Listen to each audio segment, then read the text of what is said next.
Welcome to Diced Onion, a Warrior podcast. We are your hosts. I'm Angelo Fiores. That's Mike Haggerty. Welcome to another edition of our episode-by-episode look at the amazing show, Warrior. Please like and subscribe. We always ask at the end of the show. Mike, I never seem to ask at the beginning of the show. We've done 21 of these, and this is the first time I'm reaching out to people from that jump here to say, please like and subscribe. So please like and subscribe. Yes, please hit the like button, subscribe. Right. I'm doing well. How about yourself? Good. It's been a while since we've done one of these. We took a little hiatus, I would say, once we closed up season 2, but now it's time to get into it, Mike. What is now at this point still the last season, which premiered less than a year ago. So these are like as fresh as the episodes can be. And we are fingers crossed that this show gets picked up for season 4.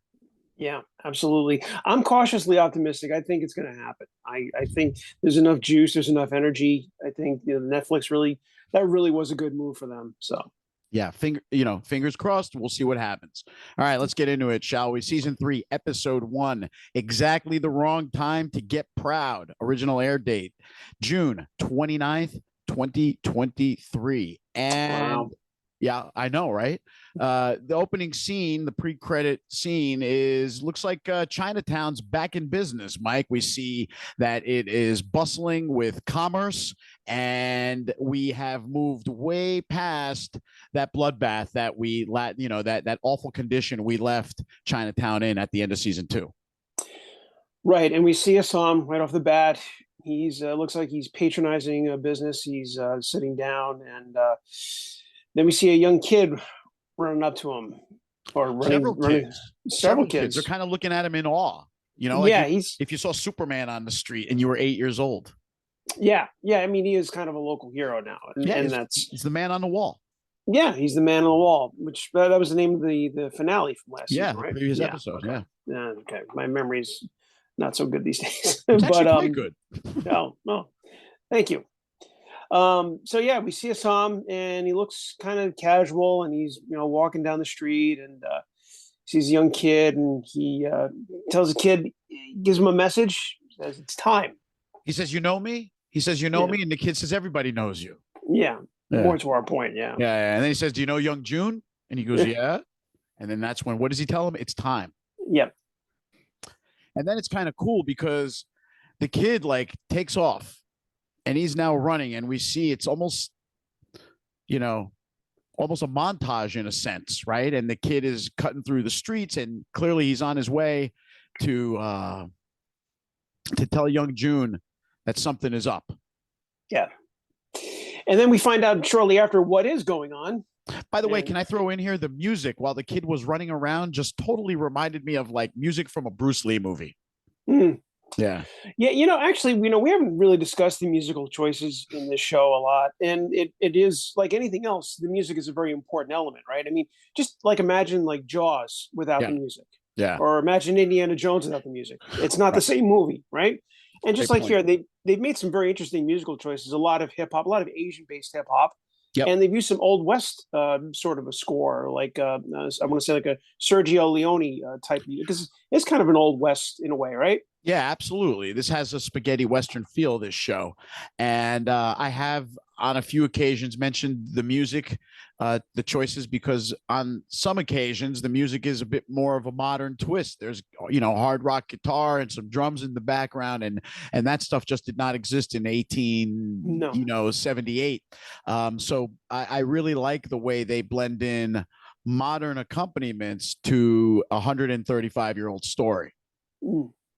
Yeah, so kudos to the music choices on the show. It definitely makes the show, and we know music can make or break any movie or television show. Absolutely. Getting back to the opening scene here, Assam, now as the kid is running, Assam confronts 3 Long Z, who are clearly plying their trade, Mike, and they begin to discuss, or Assam begins to point out their opium deal that they got going on over here.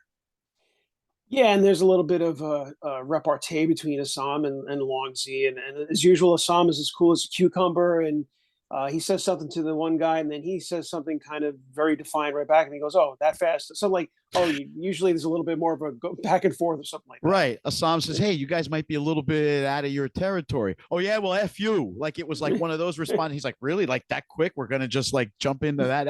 That was pretty funny. Where he's like, can't we escalate this in steps instead?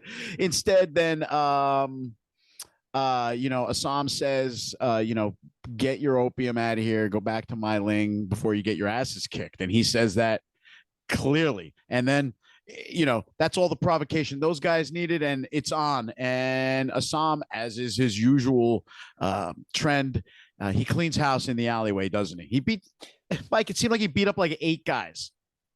Yeah, yeah. I mean, at least for a while, and then they start to sort of catch up to him. Which, Yeah, that's one thing about martial arts movies and TV shows. They always show one guy beating up like 10 guys at once. When we know in real life it doesn't work that way. No. No. I don't care who you are. You're taking on 10 guys, you're not going to have a good day. Right. At the same time, as Assam is starting to see the odds tilt against his favor, the kid reaches Hop Wei headquarters. You see him go in, and then all of a sudden, like the door opens, and like an army of Hop Wei come running out of there to go help Assam. Yeah, and they catch up with Assam just as he's being thrown through a window, and I think Young Jun says something like, "There's a door," or something like that. Again, there's always witty. Yeah. witty, and then he's like, "Come on, help me up." So, which I actually appreciated that, how they showed Assam kind of getting beat up a little bit here, Yeah. which I thought that was cool. But then this is where the fight kind of moves inside this building. And while Assam is still kicking, now Assam is kicking butt again. And I actually made a note here saying, "Is no one a match for Assam?" And just as I wrote that, Mike, Li Yang shows up on the scene. Which is the rematch we all want. Yeah. And this is where the brawl truly commences, doesn't it? Yeah. And what's kind of it's cool, and it's kind of sad in a way, because you see that all that unity at the end of last season is now gone. And I think that was a little bit, because part of me was like, I'd like to see everyone kind of join together, but at the same time, that's not great for a dramatic TV show. So we need that conflict. I understand, but like kind of mixed feelings on that one. This show wasn't ready to pivot towards Tongs United versus the system. Right. Not there yet. And that is clear because Li Yang and Assam find each other, and that it's on now what's coming next. Yeah, and they go back and forth a little bit, and it's pretty exciting. And but also keep in mind too that with the end of the first season, Assam, as they put in the show, he lost the fight because he wasn't fighting for anything. Right. Now Assam is fighting for something. So that's what makes this a little bit more interesting. I felt that this fight maybe didn't have an opportunity to fully get engaged, but even before that thought entered my mind, it seemed to me that this fight was more like a dance. They were just feeling each other out again. It wasn't just full on, let's start beating the crap out of each other. Li Yang was hesitant because he wanted, not hesitant, but cautious because he wanted to see what Assam was bringing to the table here. And I think Assam was kind of the same mentality. And just as it seemed like this fight was about to escalate, Mike, because let's face it, they did exchange some blows. No one really striking each other, the other with any sort of damage. And then the cops show up. Yep. O'Hara. Bill, more specifically, right? Yeah. And he chases it, and everyone scrambles as always, right? The cops show up, and in Chinatown, and everybody it's like a madness. It's like that the opening scene in The Warriors where everyone's running around Van Cortlandt Park. But Bill starts chasing down one of them, and it's Assam that he chases down.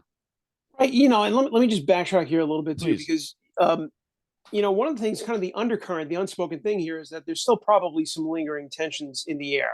They just had a pretty dramatic, very escalated incident at the end of season 2, a riot, Right. a full-scale riot. People have died. It was the ducks versus the onions. And so there's got to be that simmering tension, that unspoken thing that's kind of there. And you could feel it. I could feel it as a viewer. That's a great point, Mike. And then to that point, when Bill yells at Assam to freeze, and Assam does, Bill sort of starts lecturing him about, come on, man, we just kind of got this thing buttoned down and under control a little bit, and then you guys got to go in there and screw up our business. And then Assam debates what the cops' business really is in Chinatown.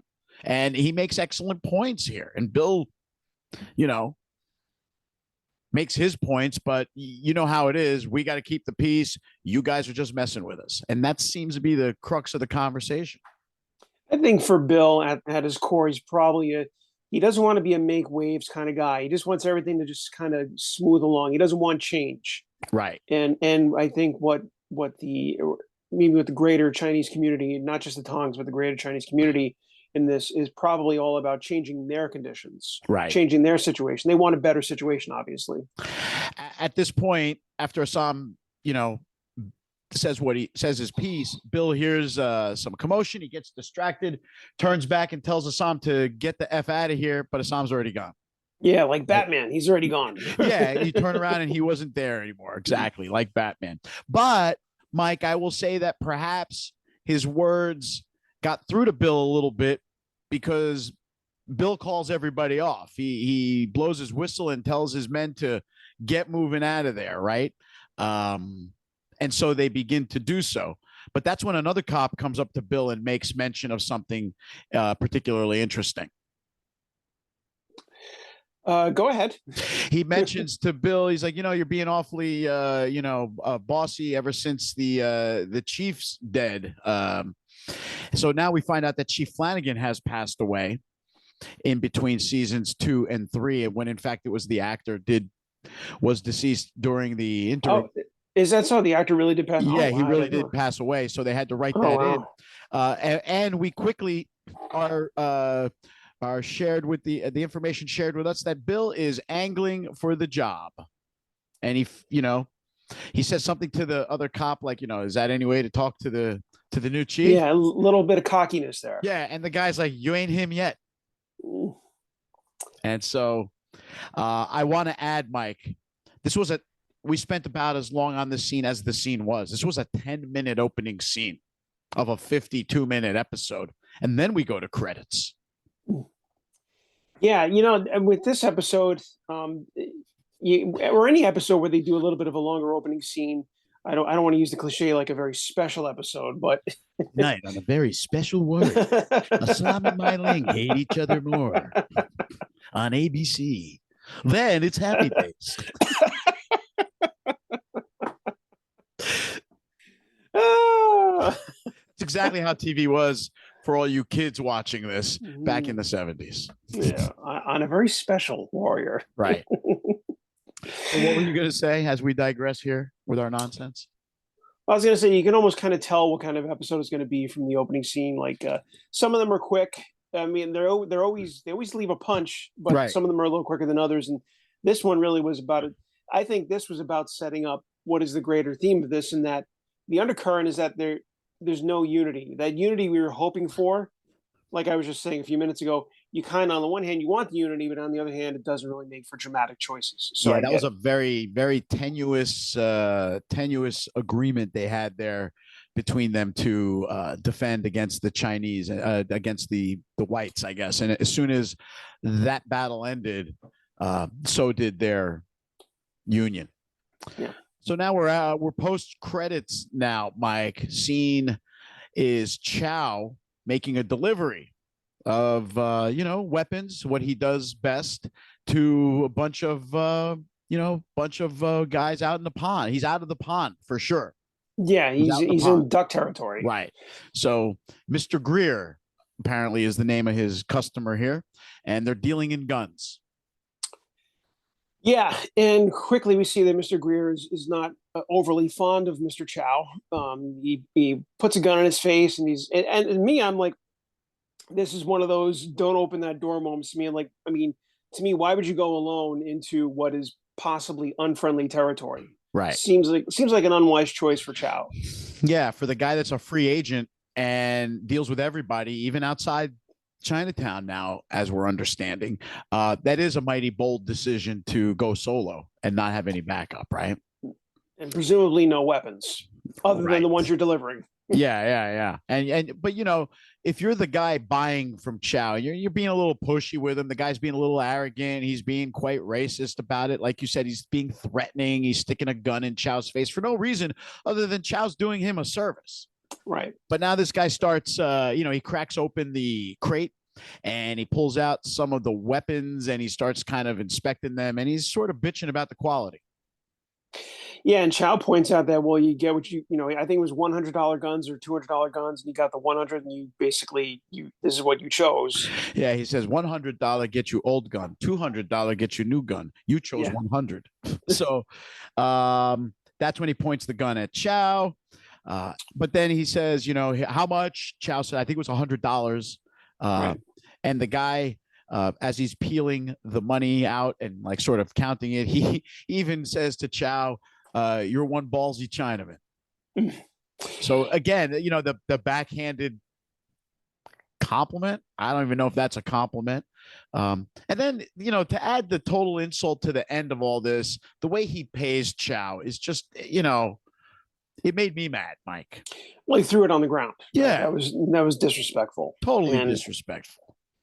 And he does throw in, like you said, that little comment about your one ballsy Chinaman, which there's like a hint, just a tinge of respect in here, but then he blows it all away by just tossing the money on the ground, which we all know that's like one of those little subtle anthropological choices that we make when you show someone disrespect, right? You don't look in their eyes, or you don't shake their hands, or you throw money on the ground. So that's a nonverbal. Or when you shake their hand, you kind of leave it like a dead, let them do the shaking, and you're just handing them this cold fish. That's a personal pet peeve of mine. I hate weak handshakes. Like, don't shake my hand. Exactly. Just wave if you have to. We move along to young June now, and he's talking about how cops are all over Chinatown, and because of that, they cannot stop Mei Ling from expanding her operation, and it's pissing him off. A lot of other things are bothering him now too, including just the overall pressure of being the man in charge. And he doesn't really know how to separate being in charge from his old job of being a soldier. Right now, and we're seeing the fruition of the end of season 2. Everything's changed, and everyone's adjusting to something new here. Right? In Young Jun's case, he's the boss, like you said, and because of the repercussions of the riot, no matter who's at fault for it, the police are now a presence there. Yeah, and that's going to, anytime you have police in the area, it's going to hurt the underworld. Right? The underworld is struggling to make a buck. At the end of the day, they want to make money, and this is hindering his business. And he's wondering how to deal with it. Great point. So how are they dealing with it? They're going off to collect money. It's time to scoop up some protection cash from the, business owners around Chinatown. And they walk into a shop, young June demanding protection money that the shopkeep just does not have. I want to actually double back to the last scene for a moment, something that we didn't mention, but when the guy at what was his name at the dock? Greer, when he tossed the money to Chow in the camera's eye caught a glimpse of a big pile of money. Yes. That's going to come into play later in the episode. Thank you for bringing that up, Mike, because I did neglect to say that. He does notice. Yeah, he does notice at his eye level from the ground as he's bent over, he can peer through and he sees a box. It was like a crate. Right. Filled with rolled up cash. Right. Lots of money. Lots of it. So to a businessman like Chow, that got his interest. Yeah, and when you see all that money in the crate, Mike, what the hell is Greer doing buying used guns? Good point. He can, and I missed that. Yeah, that's right. He obviously could have afforded the newer guns. Easily. So we move back to the scene at hand, which is young June now, putting the muscle to the meek shopkeeper about time to pay up. It's been a couple of weeks since you've paid up, and what's going on. He's pretty pissed off. Yeah. And maybe part of that is because business is hurting a little bit, but also, my question, which kind of comes up later in the scene, is why is the boss out doing this legwork? Well, like I said to you, he's still having trouble separating the fact that he's not a soldier anymore, that he's the man in charge. Father June would never walk into the shop like that with Assam and with Hong. It would just be Assam and Hong doing this job, which it should have been, Mike. But this guy's a micromanager. He don't trust anybody. That's my thought about young June. That could be too. The shopkeeper makes a mention something like, your father would have understood. And young June's like, well, my father's not running things anymore. So, and he tells the old man something like, watch how you talk to me. And he slaps him too. Right, he slaps him. Right. And then that's when Assam and Hong step in. Hong says something like, "Hey, boss, you don't need to be doing this. Let us take care of it." Now, here's my question. Do you think that Hong and Assam intervened really for that reason? Or, I mean, well, we know Assam's got a conscience. We know, but does Hong have a conscience? Was Hong, you think, a little trouble by him smacking around an old man? I think Hong is a guy who knows how hierarchy's supposed to work, right? Because he's kind of a by the book guy in a lot of ways, Hong. And he is, in a sense, we saw him in episode 10 of season 2, sort of being an advisor, helping Young Jun work things through, right? Especially with the Assam as Mei Ling's brother situation. So I feel like Hong has elevated himself into a position of a further trust, not quite consigliere, but very close to something of that level. And Assam and Young Jun step out of the shop and they argue over how Young Jun handled the old man in that situation. Yeah, I thought it was kind of. I was debating because I mean we know Assam is in his own way a noble character, but right. I think Hong maybe has a little bit of maybe there's things Hong won't do. Like I like to think, and it's the apologist in me that Hong maybe is not happy about him slapping around an old man. But again, I see your point that he is a by the book kind of guy, and that makes sense too. Right, because he carefully chose his words when he told Young Jun that he doesn't need to be doing this. He wasn't just, "Hey, boss, what are you doing?" Right? He was more like, "Hey, let me take this off your hands. You go be boss." And that's kind of how he put it, right? But Young Jun, he's kind of stuck right now in his own head. Yeah. All right, we're back out of this scene and into Long Z headquarters, and there's a big meeting going on, and they're sitting at a table there, and it's Mei Ling and another Tong leader, Zheng Yao, and apparently Mei Ling has absorbed the Tong into her organization, Mike. Yeah, it's kind of like when we see in like biker movies where they patch over a smaller gang into that kind of like a similar patch over type situation, right? I mean, I watched Sons of Anarchy. That's how I know stuff. Yeah. It's annexation in a sense. Yeah, well, they've lost the Feng Hai, right? So they need allies and bodies. They need bodies. And the guy, I don't know his name, but the actor in this episode, I've seen him on a lot of cooking shows. I think he's been on Iron Chef. He's actually a very good actor and a very charming guy. Kong Pak is his character's name. Right. Kong Pak. I don't know his real name though, but I've seen him on Iron Chef, and they kind of play on the whole Asian mystique and like disciplined Asian chef thing going on there with him, which is kind of funny. So Kong Pak pledges his Tong to Mei Ling.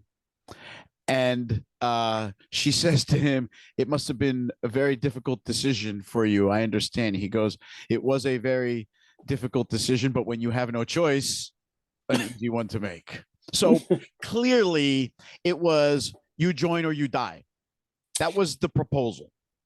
Right. And, in this show so far, I've seen a lot of people choose the die option. It's like the first time that I could think where someone being pragmatic, which is kind of unique for this show. And I mean that in the best way possible. Yeah. He Kong Pak is not looking for a brawl at all. Not with Mei Ling and not with Hop Wei. Not with Long Z being one of the more dominant Tongs in Chinatown and Kong Pak's Tong being a lesser one. Right. And Li Yang is in this meeting and he vouches for Kong Pak. Obviously, they know each other. We start to figure that out here. And this is where Mei Ling invites him to sit on her council. She invites Kong Pak to sit on the council, which he accepts. Yeah, we see a very rare occasion on this show where there's just been a very successful joining a merger. Yeah, I don't know how much Kong Pak loves it. He's doing it because the gun was to his head. But then it's welcome to the Long Z, and Li Yang gives him his like Long Z uniform. And wow, that was like, kind of hammering home that scene. Yeah. And so now Mei Ling making her moves, Mike. She's growing her army while the hands of the Hop Wei are tied thanks to the presence of the bulls in Chinatown. So that's kind of the summation of where things are at right now. And of course, Young June feeling that heat, and he's kind of lashing out because of it. Yeah. Yeah, Longzi is starting to strengthen a little bit. We see that everyone. I mean, this episode is about everyone just sort of recovering from the last season and kind of getting Recover back to and regroup, I think, is sort regroup. of Yeah, what's going on here. And right. the regrouping seems to be happening more on Mei Ling's side of the ledger right now than on Right. Young June's. Young June's. Here's the contrast, Mike. Young June's going around slapping shop owners. Mei Ling is making alliances with other Tongs. Yeah, so right off the bat, we see she's a wiser Tong leader. She's smarter than Young June. I think yeah, there's no doubt about that. Good point. She's definitely smarter than him. Or And she or at sees the least big picture. she's operating with a different MO than Young June. Young June's worried about respect. Mei Ling's already bullied her way into getting respect and now is pulling levers. All right, we now leave the China. We've spent all this time in Chinatown so far in this episode, Mike, but we finally leave that area and we get into Leary. And he is now politicking with the business owners as they debate the economics of San Francisco. And always the question is, which is sleazier, the underworld or the political world? And it's a gray area, Mike. You cannot separate the two. They coexist because they need each other. Yeah, and we've seen that before. What was the Scorsese movie, The Gangs of New York, where we saw the politics of the gangs merging with Like Bruce Tammany Boss Hall. Tweed, Yeah. Boss Tweed at Tammany Hall, and it reminded me of that. And I'm sure that this is accurate. I mean, actually, we do know that this is accurate because the guy that Leary, the real life person that inspired Leary, I can't think of his name right now, he was actually involved in politics, and I think the anti-Chinese movement and the Irish labor movement. So we're seeing that, and that's one of the little precious gems of this show is that you see that the things that happen in real life, we're seeing it here, which it adds a little bit to it. It adds a lot to it, actually. Right. This is where Leary makes a point that while there's 25,000 Chinamen with no voice in San Francisco, there are 50,000 Irish who can vote. Yeah. And so now you got Leary. In a sense, this is his welcome to politics, isn't it? Yeah. Because he just made his first move and flexed his first real muscle, which is I got 50,000 voters who outnumber your 25,000 non-voters that you're trying to use as labor. So the point has been made. Leary has flexed a muscle for the first time, Mike, flexing a muscle different than his fists. Yeah. It only took 2 seasons to happen. Well, Leary he's not as smart as Mei Ling, but he might be a little bit smarter than Young June in that he sees the big picture. That's something where he and Mei Ling have in common. Yeah. And he's fighting for a bigger picture. He's fighting for something which Assam wasn't in the first season. So we sort of see all these kind of connecting threads of things that when you think about it, and the show, as much as we watch this over and over, I'm starting to see more and more things come out like this. Status and motivation is shifting here. Yeah. And everyone is adapting. Again, recover and regroup. This is new for Leary. This is new for Young June. This is new for Mei Ling and Compact. This is new for Bill. He's about to be made the chief, he thinks, right? That's what's all these new things are happening now. Right. So leaving the Leary scene, we segue right into Bill and his wife, Lucy. Lucy's back in an episode. We haven't seen her in a while. And Bill is talking about exactly what we're just saying, his prospects for landing the new chief, becoming the new chief and getting out of Chinatown once and for all, with the hopes, of course, that she and the children finally come home. Right. And this is just sort of a sentimental moment that shows that Bill O'Hara, he's not just a monster. He actually never was a monster, but he's got a family side to him. He wants his family back. And it's it's a humanizing moment for Bill. Yeah. So, this is where Lucy says, I'm not ready yet. And, goodbye, Bill, for now. And she goes off into the other room. And she's obviously staying with her sister and her husband and his family, because in comes the brother-in-law and they start chatting. And clearly, Mike, he wants Bill's family out of the house because he's like, it's a great family, but woo, they're noisy. And that's just, that's putting a smile on like something that's really annoying the crap out of you and trying to say it in a nice way to, please speed this thing up for my sake. Yeah, and he and Bill both want the same thing. He's preaching to the choir there. They do. He wants Bill's family out. Bill wants his family out. Right. And that is where the scene ends. So we're getting the sense here, Mike, at least from my perspective. I wrote that there is a secondary tension here, which is that Lucy and the 5 O'Hara children are getting on the brother-in-law's nerves. Yeah, which is understandable. Absolutely. All right, we're on to toys. It's Assam. He's there with her, and they're talking, and she's recovering from the brutal beating she caught at the end of season 2, and she's heading to Sonoma to visit Nellie, of course. Yeah. But they have a very brief, Mike, but telling conversation here. Yeah, they do. And I always love the interplay between Assam and a toy. That's because it's nice. It's refreshing as a viewer to see someone else who knows what you know. And like she and Chow have been sort of in on, they've known more about Assam and Mei Ling. They've known about the Assam and Mei Ling connection. And they're not using it against him like everyone else would or does. Right, exactly. So in a weird way, these two, let's call them unseemly characters, are probably the most helpful in Assam's life right now. So I appreciate that. Right. But yeah, they're discussing the state of Chinatown right now.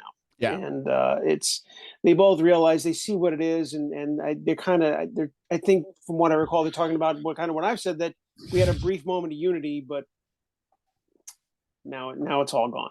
And the other thing that comes out of this conversation is the observation that young June has a short fuse. Yeah. Which we've been kind of alluding to, but we hadn't said it in so many words or so few words, but it gets summarized right there in this conversation. She also invites him to come along, right? She says there's plenty of room in the carriage, which is weird. Yeah, people have been telling Assam to get out of Chinatown since season 1. So that's, and I mean, they're doing it for altruistic reasons. They want to help him, and but it's not what he wants. That's what he's going to do. He's not going to go to Sonoma. Right. We go from sibling A to sibling B, Mei Ling now, and she's in her place. She does the best business in a carriage with Buckley, and they are talking about politics, and he is talking about her move into the Hop Wei territory, and he doesn't like it, Mike. No, he and Mei Ling are the very definition of strange bedfellows, right? Right. They're in business together, but they don't necessarily want to be in business together. They just understand the necessity of it. And he's kind of letting her know that he doesn't really appreciate her coming at him the way she does. Right. And she's kind of being pushy about her position in a sense, where she's trying to drive this arrangement. And Buckley has a great line in retort to that, and he says, necessity never made a good bargain. So just because you need something from me doesn't mean you're going to get the deal you want. And that's when he makes it clear again, no more moves, no violence till after the election. That's what Buckley wants, and that's what Buckley's dictating. And he's kind of he's also letting her know directly that her leverage will only take her so far, because he'll get to a point where he'll realize that the cost is not worth what he's paying. Right. So she agrees on the no violence moratorium for now. But, she leaves him with kind of an interesting line. Did you write this last line down? No, I think you got me there. So she says, she says, she alludes to the fact that he's got a lot of business ahead, right? And she says, just imagine your knife in their throat while you're talking to them. So, that's what I do, she says. So, to me, that was like a low, thinly veiled half threat, almost like she's letting him know the whole time she was talking to him, she was imagining her knife in his throat. That's how I took that. Yeah, there's an interesting dynamic between Mei Ling and Buckley where they're both kind of saying "f you" without saying it directly. They're kind of And they like, say it a lot, yeah, every yeah, conversation.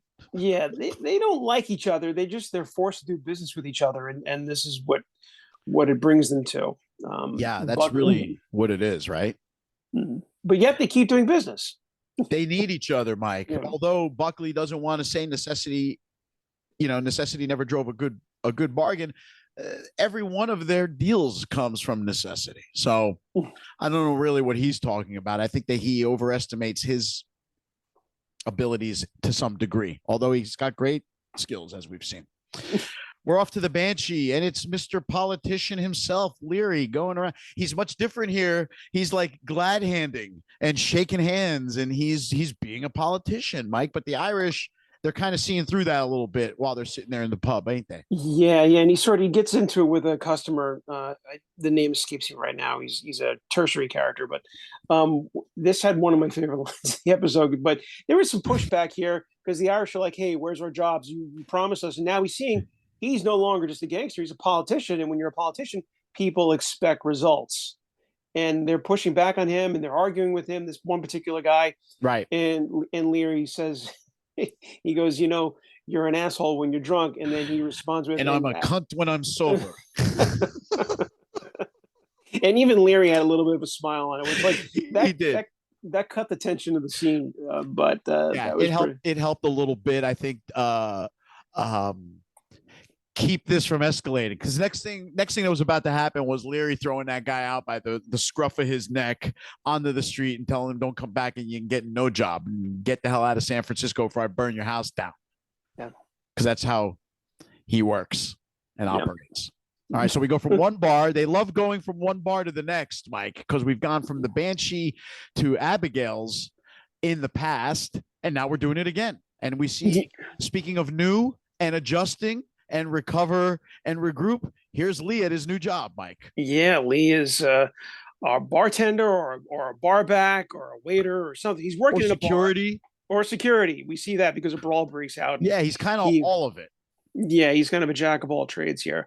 And we also see that he and Abigail have developed a relationship. They are involved in romance, in romantic interludes, but we also see that Lee is still getting those headaches, right? He's still taking those drops. Did I backtrack for a second? Yeah. So in the scene where we see he's sort of the bouncer, right? We see this scene and a little tussle breaks out, and Lee asserts himself and he grabs the guy and he pushes him against the glass, and he tells him to basically take off. But he says to the guy, "If I see you in here again, I'm going to hang you like my mother's whitewashing." And the guy goes, "What?"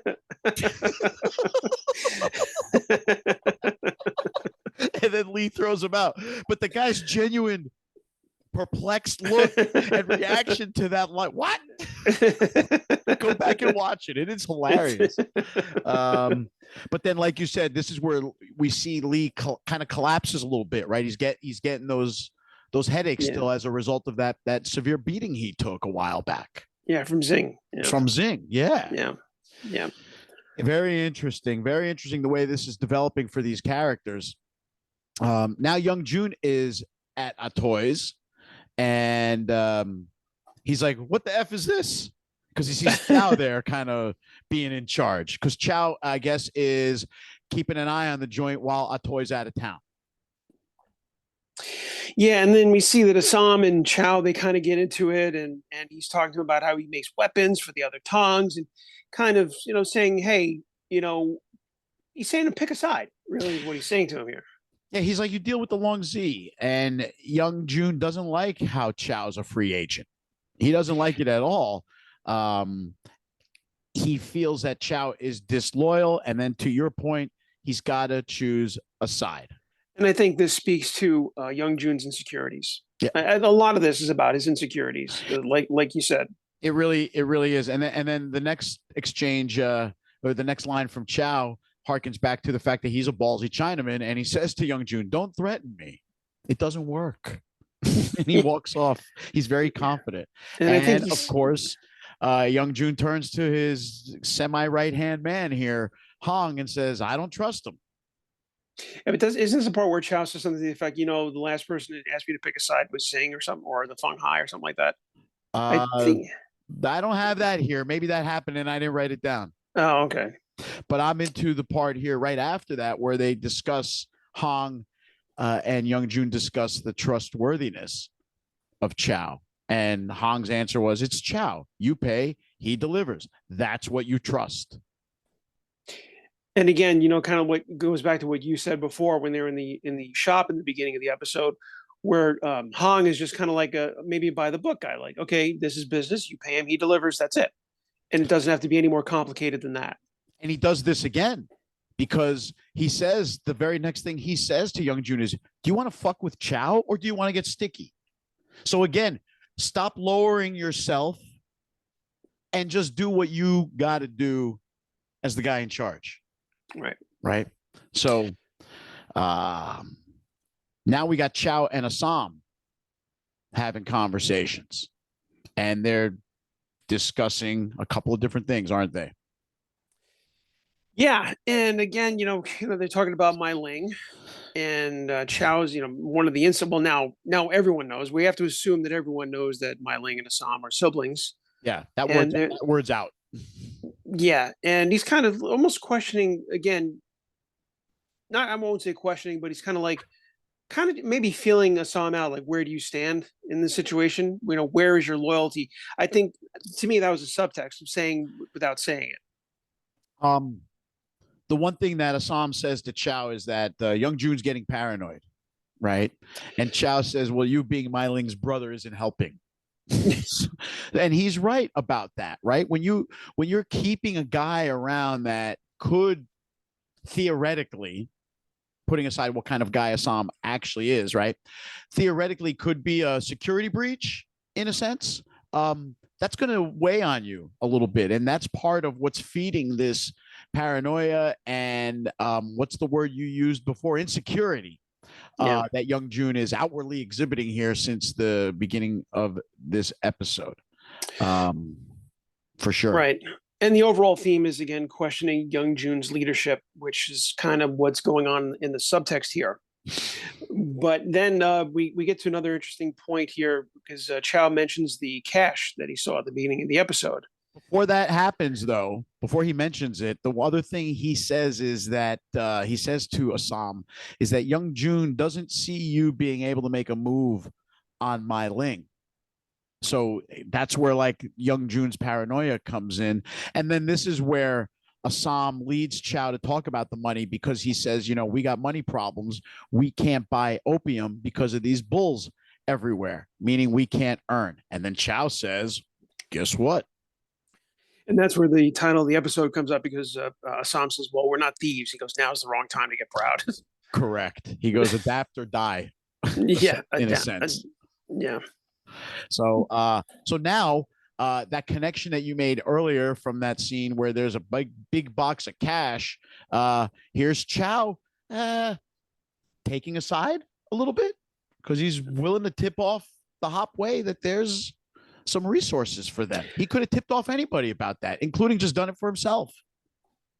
Well, I think he'd need the muscle, and regardless, and I don't know if he's necessarily taken a side. If this is convenient for him, he's in this spot right now with these guys.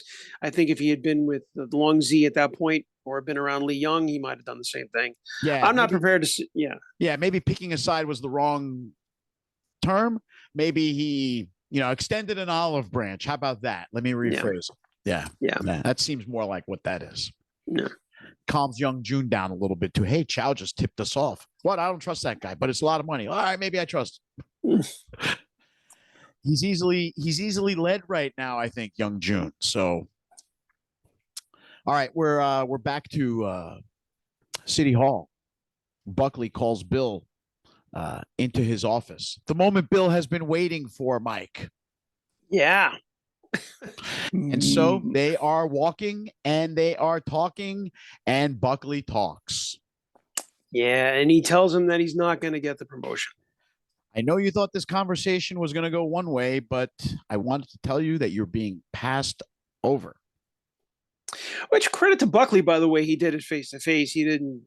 At least he looked him in the eye like a man. I'll give him that much. Well, he told them on their way to his office. And then just when they get to his office door, he says, I expect you to remain professional about this, despite Bill's protests that job should be his. And they walk into the office. And who does Bill meet? The new chief. Atwood from New York. Unbelievable, right? Benjamin Atwood from New York City, who's got a reputation for cleaning up New York's Chinatown. Here's again, one of those things where as a viewer, like as I'm watching this, I feel like I should be siding with O'Hara, but Buckley made a good point. He's like, well, that riot happened under your watch when you were transporting a prisoner, which is a fairly routine thing to do, right? The routine element, you transporting a prisoner and all hell broke loose. And like, imagine the modern day and age. Let's say like if there was a riot somewhere in America right now, and you could pin the blame on not the chief, or I forget what O'Hara's current, or lieutenant or whatever he is, and he's going for commissioner, and then that person becomes commissioner, and the papers would have a field day with it. Right. So as much as like I'm inclined to kind of side with Bill in this, I feel like as a viewer they're kind of pushing me in that direction. But when you really think about it, Buckley has a good point. Buckley makes a lot of good points. He makes a lot of good points within his schemery. That is for certain, Mike. And I don't think he ever intended to give Bill that promotion. He wanted to make his own mark as the acting mayor. That's definitely part of this motivation. And of course, then, like you said, there's a little bit of a professional punishment coming Bill's way for losing control of the Jacob arraignment or arrest, rather. Right. But when Buckley introduces him as being from New York City and what his reputation is, Bill says, but this is San Francisco. It's different than New York. And Chief Atwood's comment was, the Chinese are the Chinese everywhere. So there's no different in what the job is. It's just another location. And this is where Bill says to Buckley, that job was mine, only in your mind. Wow. Buckley's brutal. Yeah. And Buckley says, I got an election to worry about. And he lays all of this at Bill's failure, right, to control that Jacob situation. And he essentially gives Bill the take it or leave it. You could you could be okay with this guy being the chief, or you could resign. I don't care. He doesn't care. And that's where that scene ends. And Bill is at a bit of a crossroads here as to what he's going to do professionally, because he was acting the big man, as that guy said to him earlier, you're not chief yet. And now he's never, and you never will be. I'm not the principal of the line, mother, and you never will be. Sorry.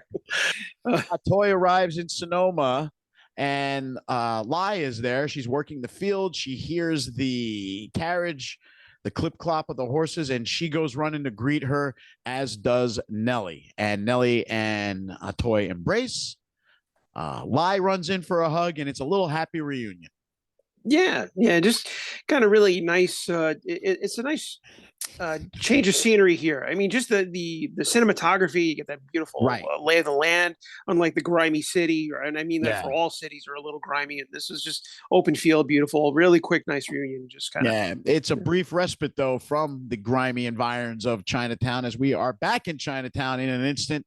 And now we see Chow giving a guided tour to some duck ladies. And he's like showing them around. And that was a little bit weird, I thought.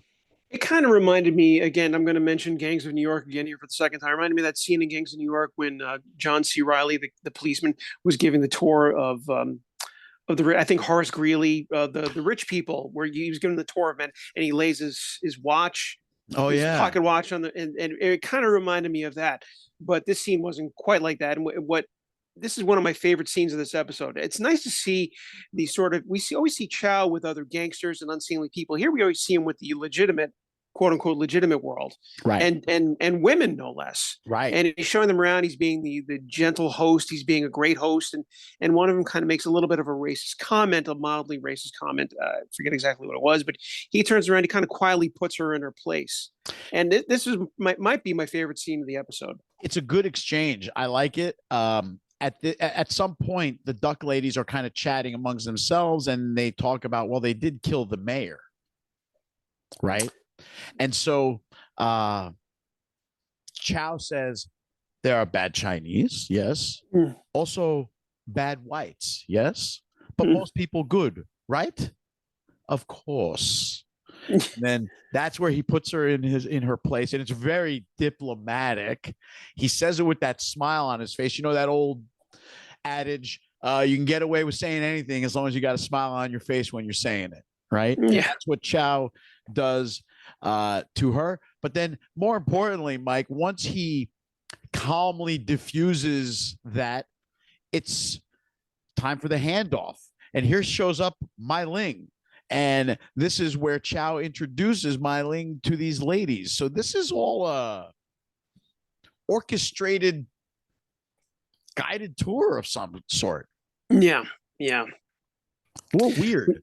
Yeah, well, obviously, once I saw Mei Ling, I knew that she had something to do with this. She was behind this, Right. and so it appears at first glance that she's trying to enter into the legitimate world. To what end, I don't know. But she invites him in for tea. Yeah, she somehow wants to be involved with these ladies, and I'm presuming that the duck world, the upper crust of society, if you will. And I guess that's what I took from this. That this was Mei Ling move to enter the legitimate world. It's all part of her expansion, for sure, because that's the Hop Wei is not her only carving into Hop Wei territory is not her only goal. I think she has a much larger catch in her sight. But anyway, they're in her house. They're speaking. The white ladies are very impressed by her English, and this is where Mei Ling shares her story of struggle and about coming to America and about her marriage. Yeah, she's given her backstory and kind of telling about the hardships that she had to endure. I guess she's trying to connect with them on some level, Right. the kind of the woe is me story, but look what I've accomplished, and trying to bond with them. But yeah, that's what I took from this. She's trying to form some sort of bond with these women, starting with an emotional connection. I've endured this, and I went through this, and we can see she's winning them over. Clearly, and we could see that Li Yang is listening from the semi distance. And one of the women says something to Mei Ling along the lines of, it must have been so difficult for you to, accomplish all this in a world dominated by men. And Mei Ling says, well, I'll tell you my secret. My secret is to be smarter than the men. Yeah. And then all the women like giggle, hee hee, and they're all bonded now, Mike. That was like kind of like the line that brought them all together.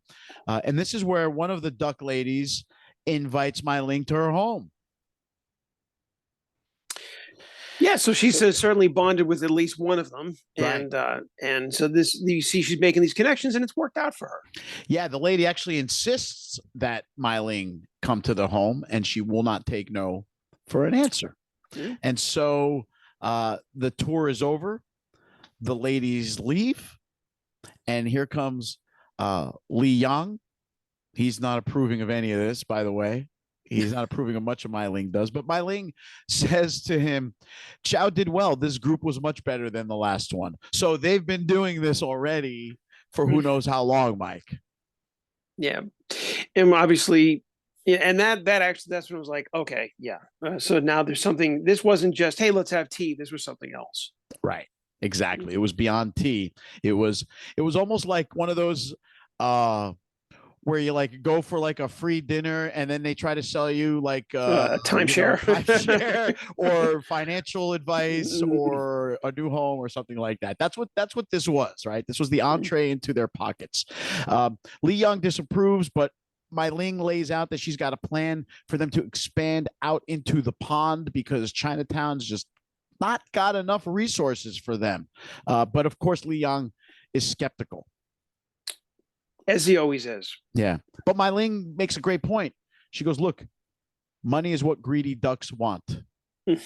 So and their money is as good as anyone else's. Correct. So, Mei Ling is very smart. We've said it many times. So she's playing a little bit of chess while Li Yang is still playing some checkers, Chinese checkers, maybe. Yeah. Well, Mei Ling is clearly, she's a step ahead of everyone else. Absolutely. Off to Sonoma we go, Mikey. And a different interaction between a duck lady and an onion lady. Great point. Great point. A different type of interaction. Absolutely. They are small talking. They are in bed. Right. Mei Ling and Nelly. Yeah. Yeah. I'm saying Atoy and Nelly. Atoy and Nelly. Yeah. Yeah. And they're now talking about buying some more land together or buying some land together. I don't know if they've done it yet. Yeah, and this is probably another one of those few genuine moments in the show where these two people they're romantically involved, and there's no other sort of. I was saying there earlier, there was a scene from last season where they were in bed and they were kind of discussing land, and I felt like Atoy might have been playing, but I feel that Atoy was just being very genuine here. Yeah, this is an agenda-free interaction for certain. And the only agenda was that Nelly says, "Why don't you just stay here always? You're here often enough, and maybe it's time for a change." And then the scene ends with them kissing. So perhaps Atoy has already been wrestling with the idea of divesting from Chinatown and moving on into this new possibility that Nelly has begun to show her. Right.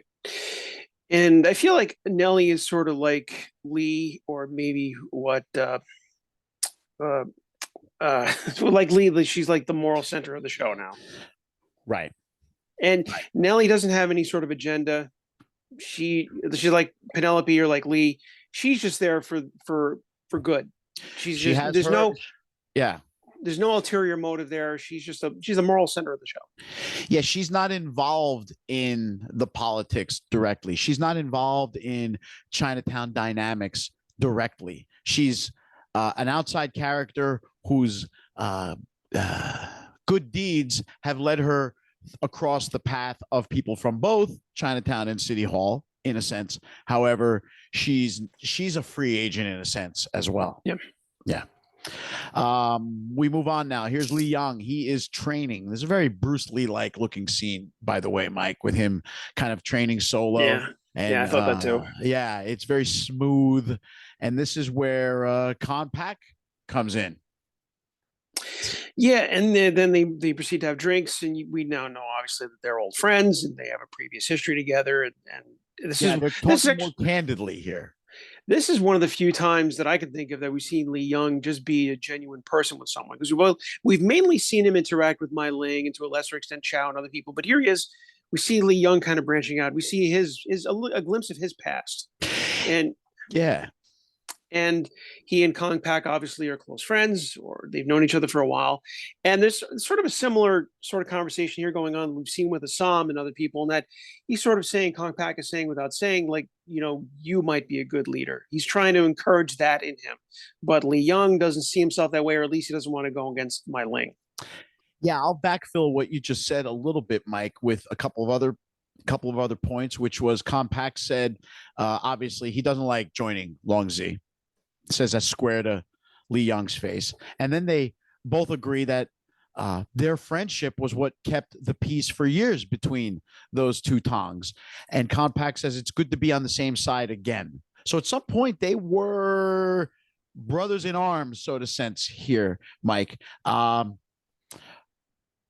But when he's telling him what you pointed out, which is he would make a good leader, Compact says, Li Yang, you would make a good leader. He actually says it in a different way. He says, we all believed you would take over after Long Z had died. Wasn't that what you understood? And Li Yang, I'm not a leader.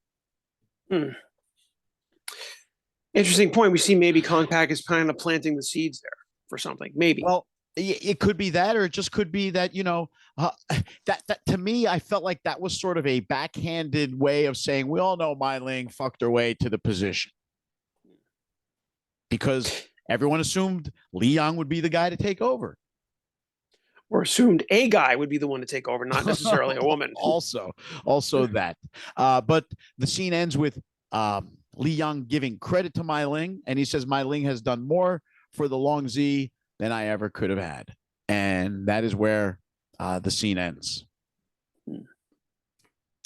All right, where are we at now, Mike? We move on to Lee. Abigail's. Yeah, Abigail's, and where Lee is visited by Bill.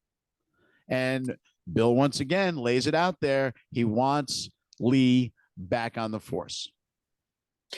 And again, like we were saying a few minutes ago, kind of an agenda-free meeting. I mean, mostly agenda-free. O'Hara there is, I think he misses Lee. Right. I think this is more about friendship than recovering his career. And they're just kind of bonding. It's one of those. It's a genuine moment of, to me, I took it as a genuine moment of friendship, and it was kind of nice to see, amongst all the violence and all the people with different agendas and the interplay. This was just two friends having a drink at a bar, and O'Hara's probably beaten down a little bit by his lack of promotions. That's probably a little bit of it Right. too. He's probably nursing his wounds. So this is just two friends just sort of bonding, and he and Lee just have this friendship that it's one of those things, like no matter how much O'Hara abuses the situation, they're kind of, you get the feeling that they'll always be friends, or at least I hope they will be. Yeah, and Lee outwardly says, "Sorry, I'm not coming back." Yeah. You sound like my wife, Bill says to him. And again, yeah, Bill's got two people. Good point. He's got two people in his life that care about him but can't be around him. Yeah, and they know, because they know him. Yeah. This is where Abigail shows up and she breaks up their conversation. And then they start discussing her. Bill says that's a good woman, yada, yada, yada, all that kind of stuff, right? But that's where Bill leaves. That's where Bill leaves. And as he's leaving, Lee says to Bill, she'll come back, meaning Lucy. Yeah. Give her time. Yeah. Yeah. And Bill says, that's what she said about you. Turns out you're both idiots. And that is where that scene ends. So it ends lightheartedly, even though Bill is leaving disappointed that his friend and former coworker is not joining him back on the streets. It's, to me, it felt like Bill was like, well, shit, if I have to be still doing this Chinatown crap instead of being the chief like I thought I might, I need Lee with me. Yeah. We don't want it. Yeah, O'Hara probably, I'm assuming, recognizes how good a cop Lee actually is. He's the best cop in the show. By a really, by a mile. He's the only one that really is looking into the facts. And yeah, I think, yeah, probably does miss that as well. We now leave Bill and we're back to Leary, who has entered a businessman's meeting. All those oligarchs that we see deciding how to divvy up the labor of San Francisco are now being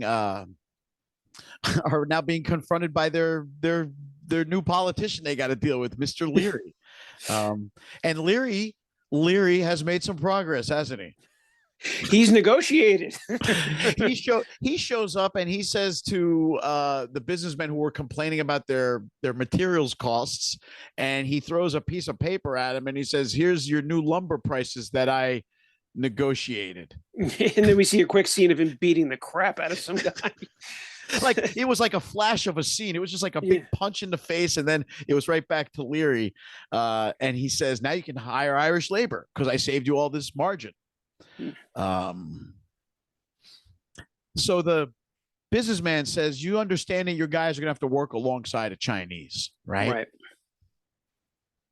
And this is where they start to debate how many guys can get hired. Yeah. It's a pretty quickie negotiation too, isn't it? Yeah. The guy says 15, Leary says 20, and then they light up cigars. The guy says done, and they're both like puffing on a victory stogie, like they both got something. Yeah. Pretty crazy, right?